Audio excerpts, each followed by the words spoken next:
I'm Darren Rose. This is Polymaths. My name is Suresh John. This is also Polymaths. And let me ask you this question, Suresh. What is a polymath? I've been thinking about this for over 10 minutes. And I believe what they used to call a Renaissance man or woman or person is a polymath. Someone who's good at a wide variety of things, like a diversity of knowledge and a thirst for knowledge on a great many things, but maybe not necessarily an expert on all of them. That sounds, when you say Renaissance, is that the Queen's University approved, Upper Canada College approved pronunciation? I think it's just the snobby Scottish Presbyterian side of Queen's University take on it, but Renaissance is the way a polymath would say Renaissance. The last time I was at a Renaissance fair, and I was speaking to a wench, she was very impressed by my Your pronunciation of Renaissance? Yeah, oh, she loved it. I think it means rebirth in French, but it's not pronounced Renaissance in French either. But that's the way I've heard it said the most, polymath, because anytime I say polymath, nobody knows what I'm talking about. Except you. Yeah, clearly. And also when I say Renaissance fair, what I mean was I was at Medieval Times, which is our local Renaissance fair. I think Medieval Times is pre-Renaissance, hence the name medieval. Well, the Renaissance times, you get forks, you get a second glass for your water. They leave the skin off the chicken in case you're trying to be healthy.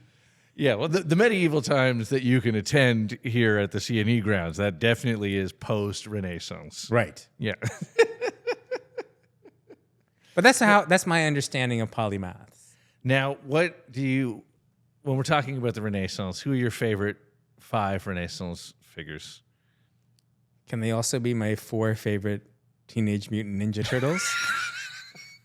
They can, although I believe one is not a Renaissance figure. I guess the original for whom the term was coined was Leonardo da Vinci. Right. So Leonardo. Sure. Then the other 3 are Michelangelo. Donatello. And Raphael is not Renaissance? I think Donatello is not from the Renaissance. But I would say Da Vinci is the most interesting in terms of his body of work, his scope and breadth. I've always found him to be the most interesting of the 4 Ninja Turtles. But then real life, yeah, I don't know very much about Michelangelo except for the ceiling. And the ceiling's a big one. Donatello and Raphael, I know almost nothing, except for what they did as turtles. Their work in the turtle amphibian sphere is unmatched. It almost overshadows their contributions to art. Right. But Da Vinci and Michelangelo, I have heard other things about them. I have heard other things about them. Can I tell you an interesting thing about Michelangelo? The turtle? Or the artist? The man. This is a real thing. When he was being hunted by the Pope, he went into hiding and was hidden by the Medici family in Florence. In the Duomo, there's a secret room where he was hiding from the Pope, which they did not find until 1976. And in it, he's painting. He's down there. He's like painting. He's drawing on the walls and stuff. So there's all these original, like Michelangelo works of art that they found in 1976 as part of the room. As part of the room, it's on the wall. He's just drawing on the wall and or painting on the wall. And it was like in a, it's like a secret door to get in there and all this kind of stuff. And the reason I know about this is because my wife, who you would know, went in there when she was doing art history in Florence. She went to school there. Was he hiding from the Pope because of not doing the Sistine Chapel properly, or was it pre all that? This is after all that. And there was a schism? There was a schism that was political, and my polymathery has... Ended at that point. Yes, it's a real dead end. Did she say it was impressive? Like, is that a big stop on the tour to go in that room? You can't go. It's not open to the public. So that's what makes it cool. So she just heard about it? No, she went in there. She's in the room that Michelangelo was in. How did she get it? Because she was studying art history at a college in Florence. So you're allowed to go in if you're studying art history in a college in Florence? That's the rule. I see. There might be other people who are allowed as well. Is there anyone who's still hiding in that room? Making art? That's the real question. Or he is, but he's exclusively illustrating the Teenage Mutant Ninja Turtles. Yeah. My next question is that person a turtle? Is that person a Are turtle? they adolescent, youth, perhaps a teenager? It's weird because the guy who lets you into the secret Michelangelo room is a scratchy voiced anthropomorphic rat. His name's Splinter. And is he raising the guy in the room? He's raising the guy in the Making room. the art. It's like a real Count of Monte Cristo situation. It's funny that I don't know enough about the common Ninja Turtle lore as much as I do about the old black and white comic Ninja Turtle, where it was like a grown up comic. Yeah. When my neighbor was like, you know that the same thing that created the Turtles was the same thing that created Daredevil? I was like, what are you talking about? And he said in the comic, the old comic, when they're talking about their origin story, this thing that falls out of the truck that blinds young Matt Murdock then bounces and lands in this pool of these 4 discarded turtles. Really? And it's never, ever, the twain have never met. But it's not, Teenage Mutant Ninja Turtles is not a Marvel comic, so They alluded to a guy walking by, and my neighbor's like, yeah, that's Daredevil. I was like, oh, yeah. But I don't think I'll get those 2 people to shake hands and acknowledge that. But it's. I mean, that would be great. be That's a great. nice surprise for Marvel Secret Wars. That would be great if that's true. If Teenage Mutant Ninja Turtles show up and they're like, guys, it's all part of the continuity. That is possibly the deepest cut I have about the Teenage Mutant Ninja Turtles. But that's from the comic, and also that's secondhand from someone who owned the comics when they first came out. Told me You that didn't story. even read it, you just remember No, the I guy saw told the you. thing after you showed it to me. I was like, that was the one that was first. Like, oh, that's that guy. But What's your opinion on Daredevil Born Again? I think the trailer is great, but I also said that about Daredevil Echo. And that was where the greatness kind of ebbed and then flowed. I feel like they made 5 shows on Netflix, the 4 characters and then Defenders. And the only one out of all of those that was good was Daredevil. And Frank Castle. But he was, no? That wasn't good because he doesn't even become the Punisher for that's so long into that series. And it's just like, now you're just watching, I don't know what it is, like Tom Clancy kind of Jack Reacher kind of stuff. Just like, it's just a bunch of guys in fatigues going, there's a mystery. Right. And I'm like, no, I want to see a guy with a skull and a shirt shooting people. Yeah, and that was like the last shot of the last episode of the first season of Punisher. And I was like, well, that's not right. That's not great. Who in their right mind thinks the most interesting thing about the Punisher is when he's not the Punisher? It's like watching a Batman movie that's just about trade deals with Bruce Wayne. I think the whole point of having him is so they could have the trade deals with Bruce Wayne. They have one episode that's just called The People versus Frank Castle. And I think his whole inclusion was to set up that courtroom thing. Right. But it wasn't like if you already knew who he was, like, well, that's not interesting to someone who's he's just waiting great. for him John to come out. Barenthal's great. I am excited about who I originally thought was Bullseye. That's what I thought too. It's White Tiger, who is, speaking of deep cuts, Is that White deep? Tiger's a deep cut. That's the deepest one? Like White Tiger is like That's recent barely too. a character. And it's more than Well, he's actually from like the 70s and 80s. oh. And then took like a 20-year holiday, came back in like 2003. And they changed it to a lady. Yeah, I think the original Was the White father? Tiger, Hector the dad, comes back in 03, and then in like 09 or something like that, they introduced is his sister, I think. It's his sister.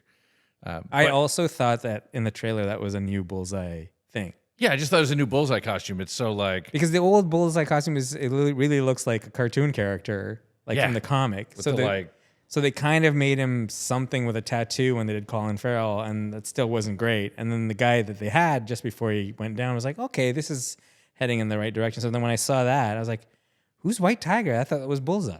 But who's White Tiger is the question on the minds of every single person who's going to watch this show, except for like 40 people. Like he's a character, one of the least popular characters of all time, which also I don't mind. Great. Let's do new characters. I'm into it. But do you think the White Tiger character will be more important than, say, the Bullseyes? And because I feel they're going to be saving a lot of these things until later in the series. Right. I mean, I think that would be cool. 'Cause do you read the Punisher comics and stuff?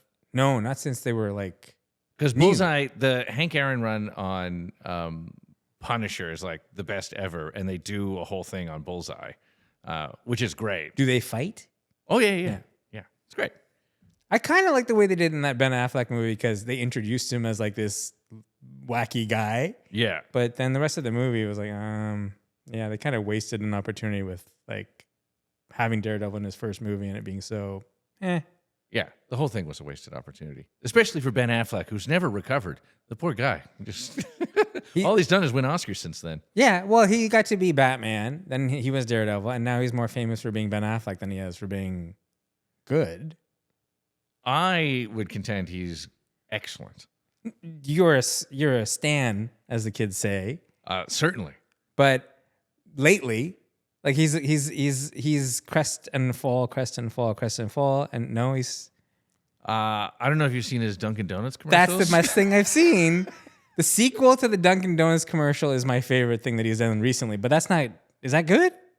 I think it's good. All right. Well, I do like Dunkin' Donuts. They are a superior product to Starbucks. There you go. Let me ask you this. I brought up the Count of Monte Cristo earlier. Have you seen the new French Count of Monte Cristo that came out like a year ago? No, I did see the new Three Musketeers. Oh, French, did you? And Is I have it a great? feeling, yeah, it's great. It's like a real action historical part 1 of 4. It's like it's setting up like And it's like Vincent Cassel's in that one, right? Yeah. I think he's Richelieu. No, he's the oldest musketeer, and he gets in trouble right away. They showed it on Crave, but it's like a big budget, like The Braveheart type action movie. The most confusing thing about the Three Musketeers is that there's 4 of them. Yes, always. I mean, I don't want to be critical, but It's right in the title. If there's going to be 3 Musketeers, chocolate bar, movie, there should only be 3 Musketeers. yeah, it's such a bizarre. Like we're all supposed to know there's 4. They Why do- would there be 4 Musketeers? They do look like the Musketeers for the first time in the new French movie. But what the Monte Cristo one? Is that one good? The Monte Cristo, the new Count of Monte Cristo is amazing, and I love the old Count of Monte Cristo, and I don't mean the book. I mean the Guy Pearce movie. Yeah, that one's great too. It's great. The new one is different in so many ways that it feels new and fresh. But it's Is there a digging of a tunnel scene? there's a digging of a tunnel. It's great, but they shot all in. Do they get into the naming of the sandwich? They don't get into the naming of the sandwich.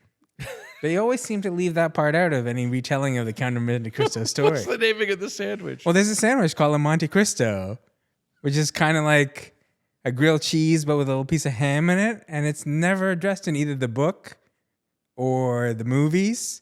And a lot of people don't even know about it. But I remember going to like the cafeteria and say, oh, Monte Cristo's today. And it'd be like a slightly nicer grilled cheese sandwich. I was like, I wonder who named this. And you're just the whole time And I you're wonder watching the why- movie, you're like, when is this going to come Was up? the book named after the sandwich, or was 1 out of 100 the sandwich named after something that happens in the book or the movie? I don't know. My first encounter with the Monte Cristo name was in a sandwich. So I don't. Was the book named after the sandwich? I can't be the only person who's confused.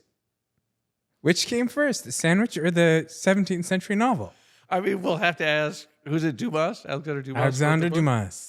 We'll have to ask his descendants, descendants. I suppose, and probably they're annoyed by getting this question all the time through the post. I think they probably had to issue a statement like 100 years ago. It's like, please stop asking about the ham and grilled cheese sandwich, We have to get a copy of Le Monde which from is 1925. which is not named after anything our father did, but the crass opportunity to cash in on this 300-year-old tale and sell more meat because you're in the pocket of Big Ham. It was all ham farmers who got the Monte Cristo sandwich going. Big Ham.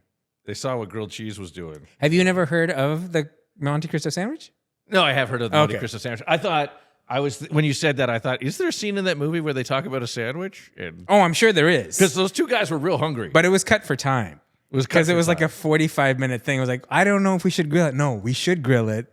But then maybe a little tranche de jambon. Which, as everyone knows, is French for tranche de jambon. I was going to say, what was that first word there? But it was tranche. Okay, fair enough.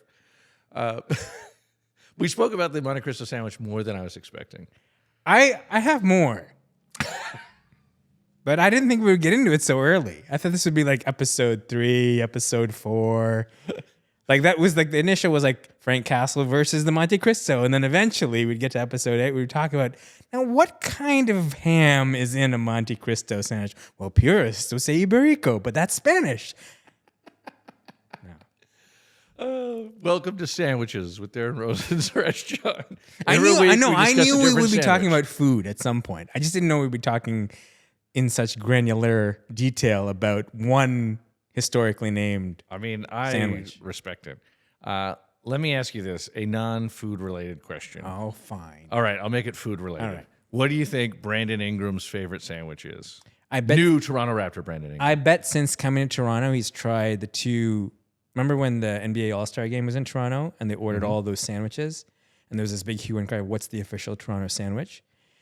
When they were all staying at the, I think the Thompson Hotel, they ordered something like 150 St. Lawrence Market pea meal bacon on a Kaiser sandwich, which is, by all accounts, a Toronto sandwich and a staple. But then people were saying they should have tried California sandwiches.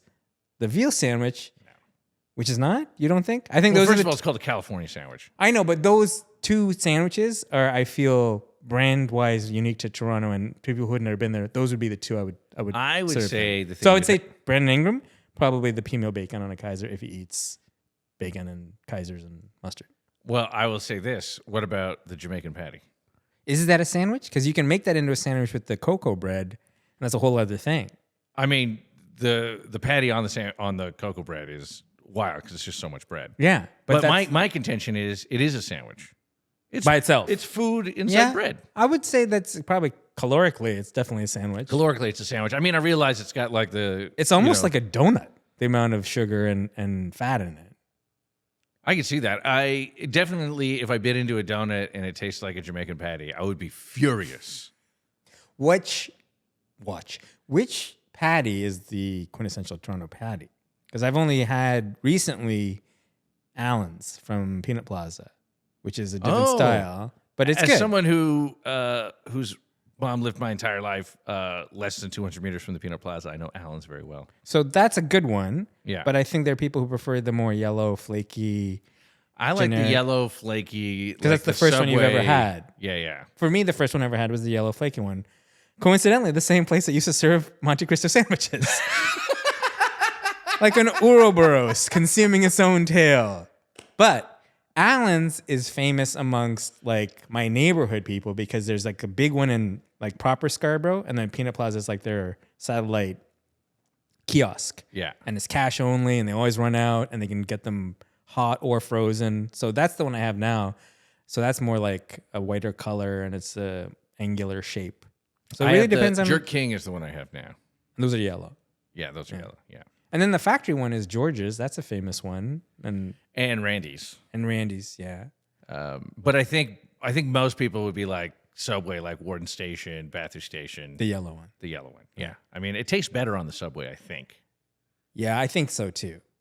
I think the thing I remember most about eating food on the Subway is not patties or Monte Cristo sandwiches, but Kentucky Fried Chicken, fries, and gravy. On the Subway? On the Subway, because That's in that era, when I was traveling on the bus, if you had a quarter, you could get a Hostess bag of chips. I mean the old foil style bag of chips with the munchies and everything. But if you had 4 people, you could pool your quarters and get 1 fries and gravy and eat it on the back of the bus as... What was it like growing up in the 60s? It was fantastic. It was $1 for fries and gravy? Yeah, and 25 cents for fries. But if they opened the box of the gravy with the fries on it, and it was like a winter's day, you would see like all the steam coming out of it, like the Ark of the Covenant. All the people would turn around like, what are those kids doing? And I only had a shorter, so I had to get my 25% of the fries in as quickly as possible. Down the fries, get off. But that's the thing I have I think very fond association of eating on the Subway is the Kentucky Fried Chicken, fries, and gravy. I would say very few foods are improved by eating them on public transit. But I do think it's a borderline crime to eat chicken and French fries. There was no chicken. It was just the fries and gravy. Oh, just the fries and gravy. Oh, okay. But it was fries still and gravy for $1. It was still a big mess. It was like I mean, the gravy is wild. yeah, it was also I can't remember whose idea it was to, hey, you know what? Instead of getting 4 bags of chips, why don't we get 1 thing of fries and gravy and then eat them on the bus? And like, and then I realized, wait a minute, I don't have to ride all the way to like Meadowvale. I have to like. Yeah, I mean, Capitalize. it's sad that person's name is lost to history. It might have been me. It might have been me. But I don't think I would have come up with the fries and gravy sharing because I didn't have enough time to get my share. I mean, I'm with you. What do you think about Brandon Ingram on the Raptors? I think I'd like to see him play. Yeah.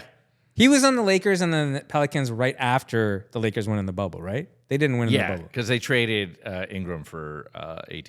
So I think it's the biggest move we've made this year, but I haven't yet to see him do anything except come into the practice facility and come And in also, playing basketball is not something he does frequently. right.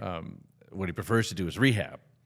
Well, Although maybe to call it a preference is not really accurate, but they're sure betting a lot on the Toronto medical staff that, reanimated the corpse of Kawhi Leonard for one season and then it promptly turned to dust again. So, But then maybe they are also miracle invented workers. load management, which is now a But it's not bugaboo. working in LA. Yeah. Kawhi Leonard plays like 22 games a year. Now, do you think leaving Toronto, he's like, okay, I'm done with my load management, and so I'm going to be in LA and play all the time? No. He still barely Fragile? plays. Yeah. I don't know about Brandon Ingram because this is the most I've seen of him since arriving in Toronto, but he hasn't done anything yet, so he can't be any worse. He certainly can't be any worse. And then what did we give up to That's get him? that's how you can tell the Raptors are doing great when a trade is graded by can't be any worse. Well, who did we give up to get Brandon Ingram in that trade plus all the money? Oh, who did we trade? Because he didn't get the big contract right Graham, away. do you know who we traded for Brandon Ingram? I can't remember. The I brought this up. I don't remember. No, but they went to the Pelicans, so whoever it was is probably on the Pelicans. It was like one of those crazy 3-team trades. I don't know. I want to see him play once before he gets hurt again. I would like to see him play once. But if it's another Joel Embiid situation, was like, why don't we just let him until the rest of the There was an article today, Raptors are favored to sign Joel Embiid. I'm like, don't do that now? now, like after this season, because his contract's up. And they're like, the Raptors could get him. I'm like, of course they could get him. That seems like even to a marginal observer, like a big mistake. Yeah. But the Brandon Ingram, like people said, it was a big deal. But since he hasn't played yet, I don't know where I firmly stand on that It's hard to know. position. Well, what else we got going on here? I think we talked a lot about food. I think I'm very excited. What are your top 3 sandwiches? This is the dumbest question I've ever asked anyone in my life. Well, it depends. And you have to answer before this runs out. Well, the latecomer to the game is the arrival of franchise like Jersey Mike's in Toronto. Oh. And that's a totally different kind of sandwich, but Sure. they're pretty good and they have all kinds of different. But those two, the pea meal bacon on Kaiser from St. Lawrence Market specifically, Mustachios, I think it is. And there's all these competing places that we have the St. Lawrence Market sandwich. And then the California sandwich, probably the veal sandwich. California sandwich is so overrated because it's just wet. You have to eat it right away. That's the thing with the California sandwich. You have to You eat have to it. eat it out of the chef's hand. You almost have to eat it while they're putting it together because it definitely has a period of decay that Like a immediately half-life? start Yeah. a half-life, if you will. That if you take it home, the bottom of the bread will be completely.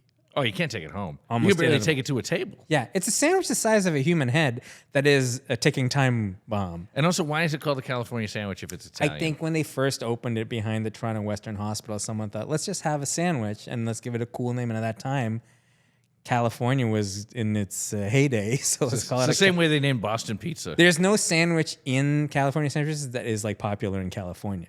Certainly not. It's all very meat forward. Even the bread heavy. California roll, Yeah. also invented in Vancouver. I think it's all marketing. It's all marketing.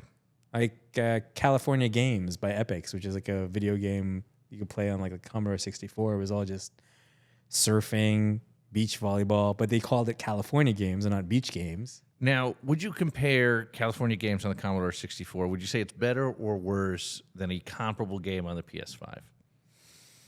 That is an excellent question because those kinds of games, they don't play them. They don't have Olympics video games. They don't have world games. But yeah, at the time, California Games was a very big deal because you could skateboard using your one-button controller off of your data cassette. A data cassette.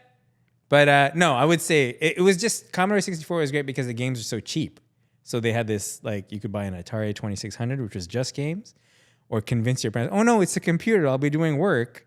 And then you could illegally trade games on like 5 1/4 floppy disks, and you could fit 5 games on a disc. Hey, it was a whole thing. This is a real time machine. It was a whole era. $1 for fries and gravy, Commodore 64. $1 for KFC fries and gravy. I think you could probably get 4 fries at McDonald's at that time for $1. But this was $1 before like loonies were $1. I think this is like a $1 bill.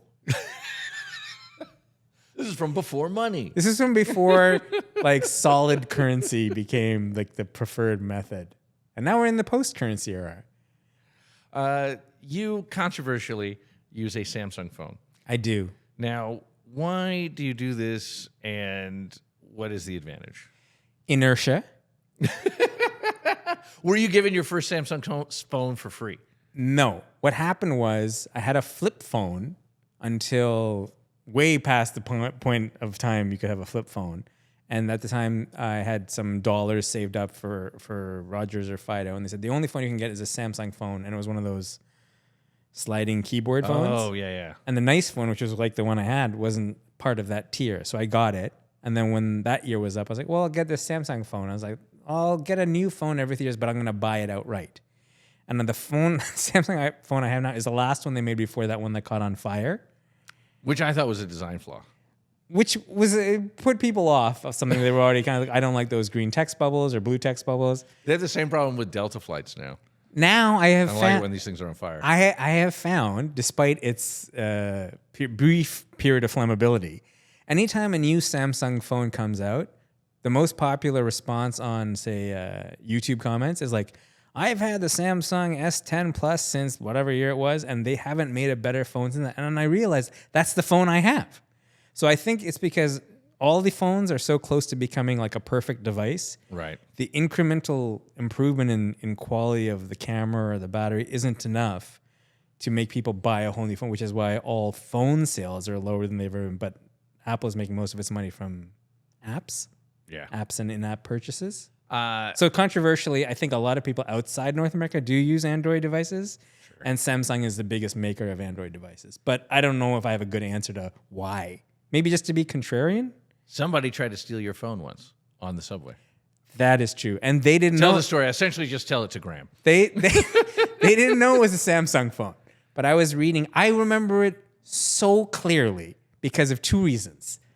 I had just seen Fast and the Furious 8, the one where Dwayne Johnson catches the torpedo and thing. And I was riding down the subway to come to your house.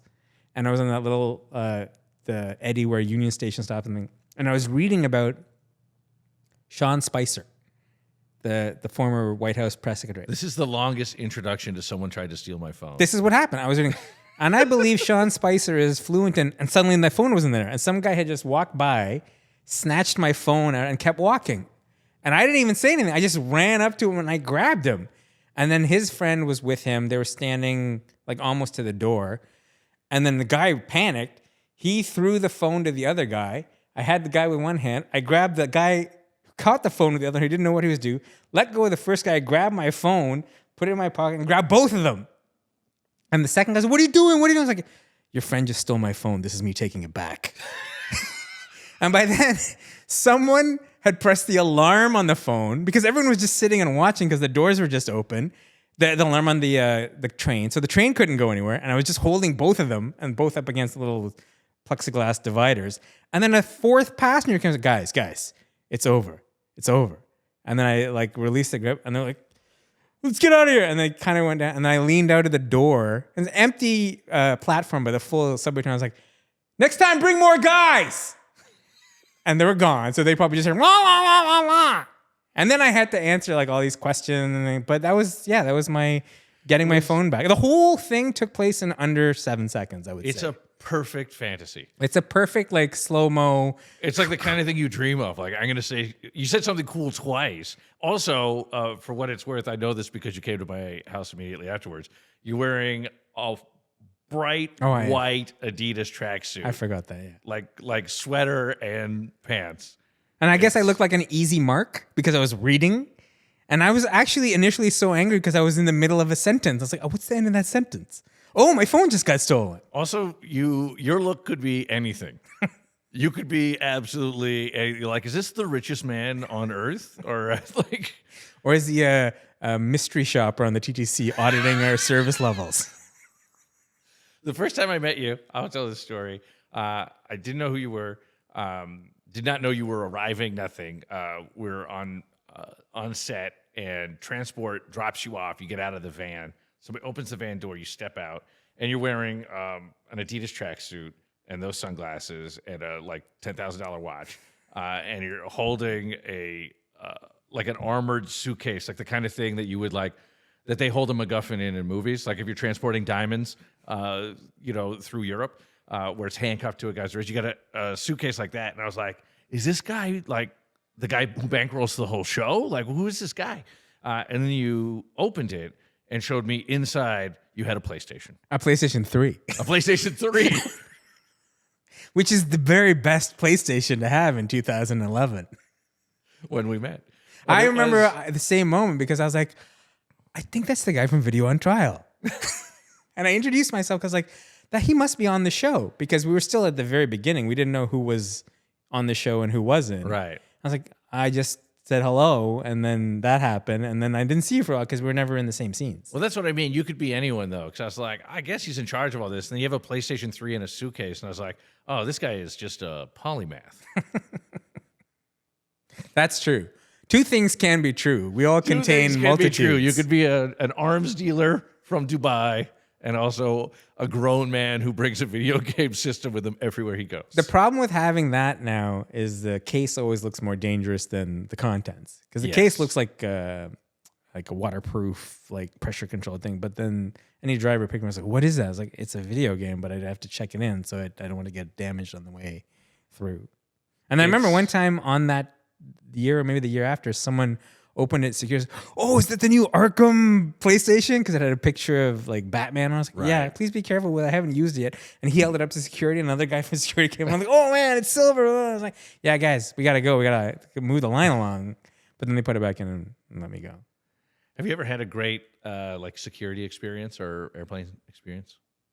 My favorite recent one was probably in 2016. I will say this. You have the look of a man who's had some airport security experience. Some intrigue? Some intrigue. I have. Some ripples in the water. But my favorite one is when I was coming back from overseas and I had a 3-hour layover in Vancouver. And most of the flight were continuing on to Toronto. But I had dinner I was going to have with someone. So I was getting off of the carousel and I found my luggage and I was going to either check it out and then check it back in or go. And I had to go. And then someone said, excuse me, sir, could you please come right this way for a random search? And I said, random? And this is in the carousel. So it's like a big like random. And all the flight was there watching. It was mostly people, we'd flown from Taipei to Toronto. So it's most people who don't look anything like me. Right. It's like, you're picking me randomly out of all of these people to search randomly in your little room? And the guy was like, yes, sir. And then he couldn't really say anything there, but then when he went through every little piece of it because he was so angry that I had said random. Okay, I guess I'll go to my random search in your random room.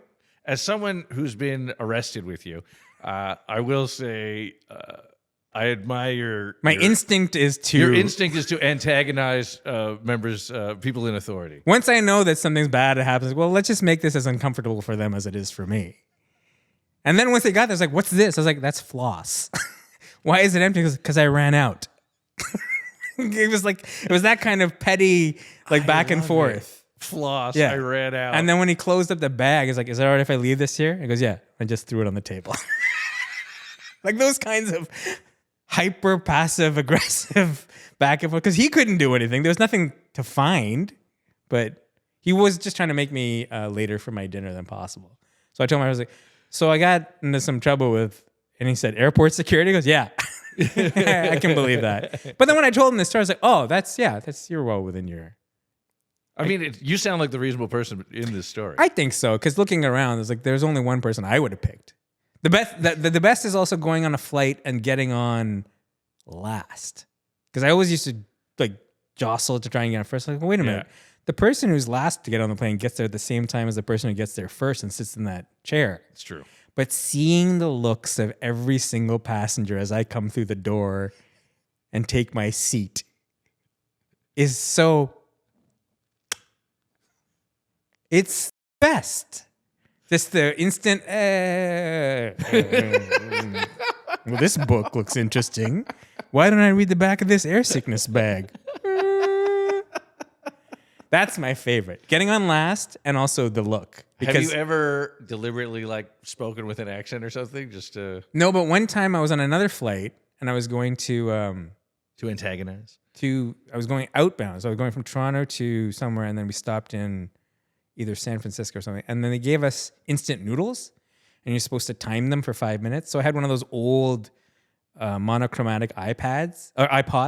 Oh yeah. So with the size of old pack of cigarettes. So I'd set a 5-minute timer on it, and I'd put it right next to the. So you pour the thing, like you feel like, and I have this timer sitting on it, and I just look, and there's a girl beside me who's like, "What are you doing?" I was like, "Having fun." I'm antagonizing them. And then sometimes when you switch, like back when you had to switch SIM cards when you're going back and forth, like that looks suspicious if I'm doing it. So I'd always wait until like there's a quiet moment, and I turn on the light, and then take out the two phones, like.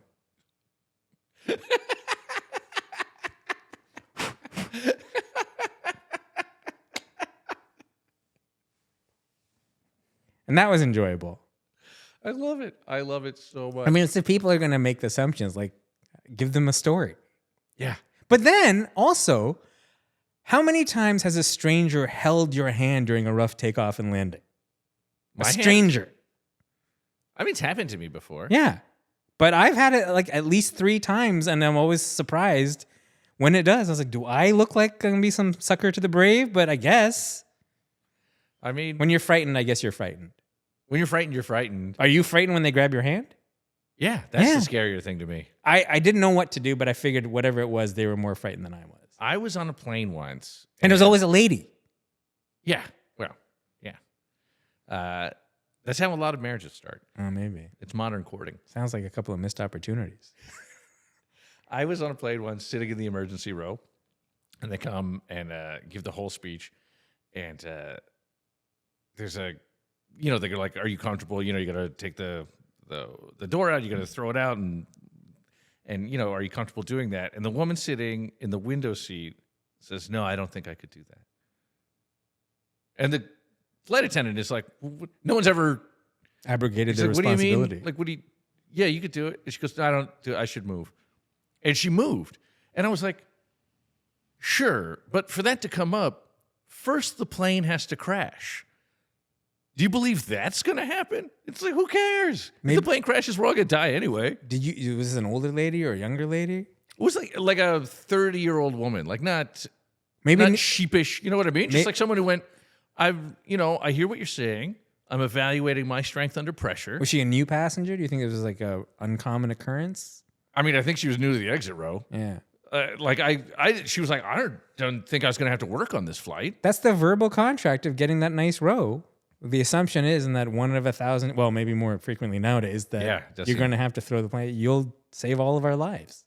It's wild. I couldn't believe it. I was like, I couldn't myself. I wouldn't take the flight if I thought it was so likely to go down that I would have to be forced into manual labor. Maybe she hadn't thought of it until that precise moment, and then everything went off at once. Did you take her seat, or did someone? No. I was sitting in the aisle, and but I was like, that's wild. So did they convince her, or did they just let her go? No, she moved. She moved to a worse seat. That seems approach avoidance conflict. My dad explained that to me once. I'm listening. So he was going to a restaurant, and we were all at the same restaurant, and he went to the bathroom, and he came back, and he goes, I had an approach avoidance conflict. I was like, what is that? And he said, I couldn't tell the difference between the two signs on the door. This is a long time ago. The signs on the doors, which one was a triangle and one was an upside down triangle. Oh, right. I was like, I didn't want to go into the wrong bathroom. But then I very quickly realized that the consequences of making the wrong decision would not be as grave as the consequences of making a sudden decision. So I figured I'd just go in and take whatever penalty is incurred, lest I be outside and suffer a much dire fate.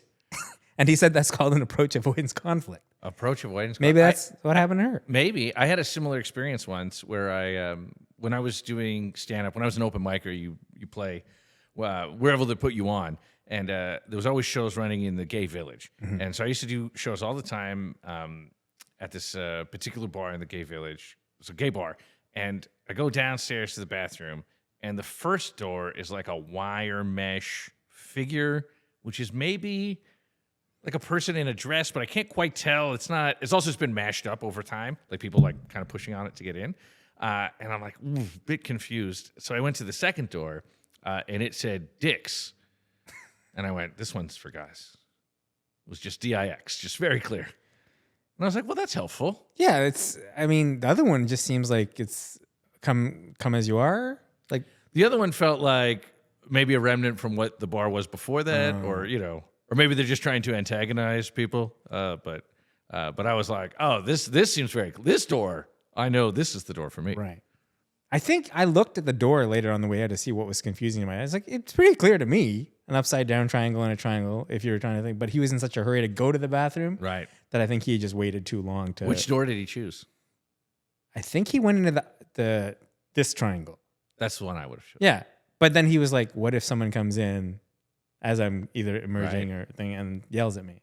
But he said I had far more pressing matters to attend to. But he wanted to tell someone on the way. I was like, I don't know who to tell this to. So yeah, I make natural sense. I have a story that's not great. I think but I would like to share it. I think the restaurant is still there. I think it was on Avenue Road, or maybe it was on College Street. But this was a long time ago. Now most bathrooms are just one individual stall, and anyone can use anything they want. It's way more practical. I mean, that's my preference in any situation. Yeah, I don't know what this like communal trough thing is all about. Cut it out. like the old Maple Leaf Gardens. The old Maple Leaf Gardens is just like, what are you doing? Like We're not cattle. To have lived long enough to remember that, and the $1 KFC fries and gravy is a marker. It's really been a trip down memory lane of age. Yeah, the kids are gonna love those parts of this broadcast the most. Yeah, when we put this on TikTok, they had to have a trough, and there was gravy. There was gravy.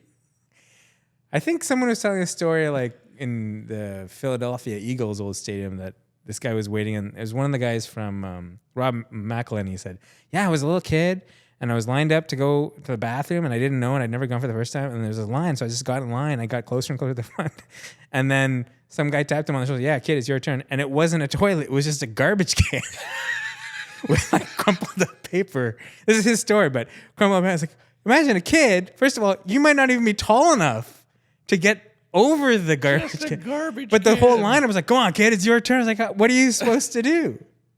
But that's worse. That's a step worse than trough. It was a step worse than trough. And he's roughly the same age, so I think our trough was their like garbage can. Also, it was an NFL stadium, so it was a much bigger crowd. Right. So they probably had to do something just to relieve There's a it. series of garbage cans of different sizes.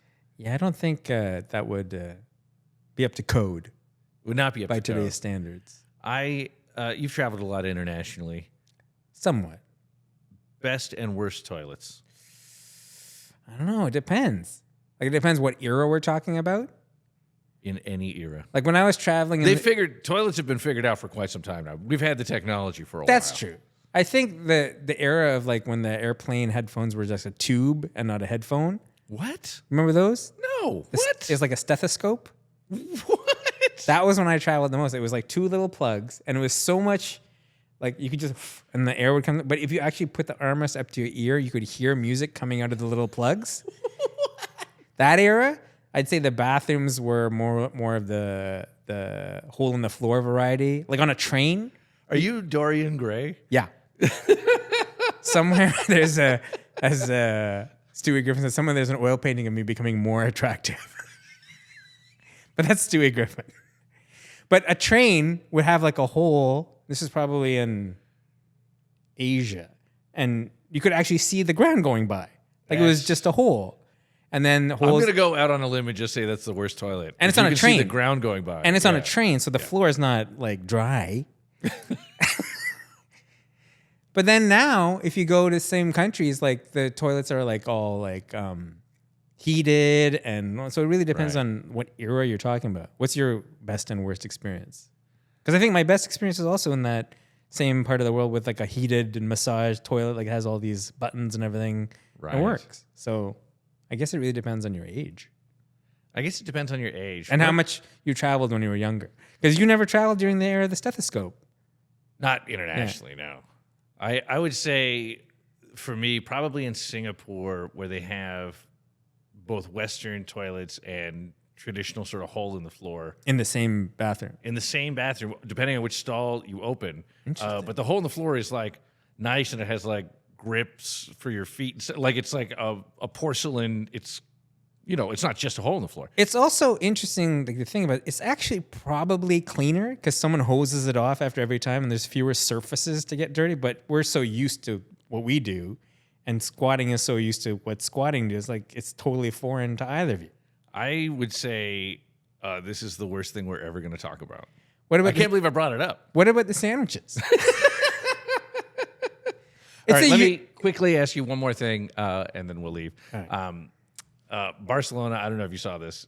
You know how Spain hates tourists? Mm-hmm. They're very, tourists have ruined everything, particularly the affordability. Especially in Europe. Apartments. Yeah. But Spain and Barcelona specifically is like, they're like, get out of here. They started throwing water on people on patios and stuff, which is fine. But they doubled the tourist tax to €7 a night. So if you go to Barcelona, you have to spend €7. I think it's per person, per unit, like hotel room or whatever, per night. I paid this tax in November when it was $3.50 a person. And all I can say is $7, right? Yeah. All I can say is whoever is deciding what amount this tax should be is not familiar with how much it costs to go to another country. Right. Who cares about €7? What do you do? Have one fewer glass of wine in the airport? So is Barcelona like the worst of all those places, like in terms of the offense? Well, Barcelona is the one where they're most aggressively trying to discourage tourists. But with like €7, I mean, who's going to be discouraged by that? It's like like I just paid $30 for a glass of wine in the Orlando airport last week. And I had two. I was like, yeah, well, that's the price of wine. In the airport? In the airport. €7. Who cares? Barcelona, Spain, Rome, all the places with very, very old infrastructure seem to be the ones that are suffering the most from this post-COVID tourist renaissance. They are suffering, but I think maybe the things they're using to solve it are inadequate. That's my contention. Do you think raising the tax higher or imposing some sort of a time limit would be a better thing? You can only visit for so many days. You can only visit. Oh, I mean, that's a better idea. That's way more draconian, but that would solve the problem. But also just make the tax higher. Make the tax like 50, €100. It's a sliding scale, €2 for campsites, up to €7 for 5-star hotels. Not and I'm more, like, look up the price of a 5-star hotel. Yeah, not more than 7? €7. They're increasing the price by almost 1%. I guess they don't want to feel that they're going to get to the point that they're going to destroy the trip. They just want to yoke it in a little bit. Yeah. Like throttle it. Yeah. I think there'll be very little throttling. Yeah, 7 is nothing if you're paying $500 a night for a standard hotel. Yeah, it's wild. I base all of my travels, starting now, on locations from the Count of Monte Cristo or places where they have good sandwiches. One of those places is the same place. All right, that's Polymaths, whatever this is. I'm Darren Rose. I'm still Suresh John. Yep.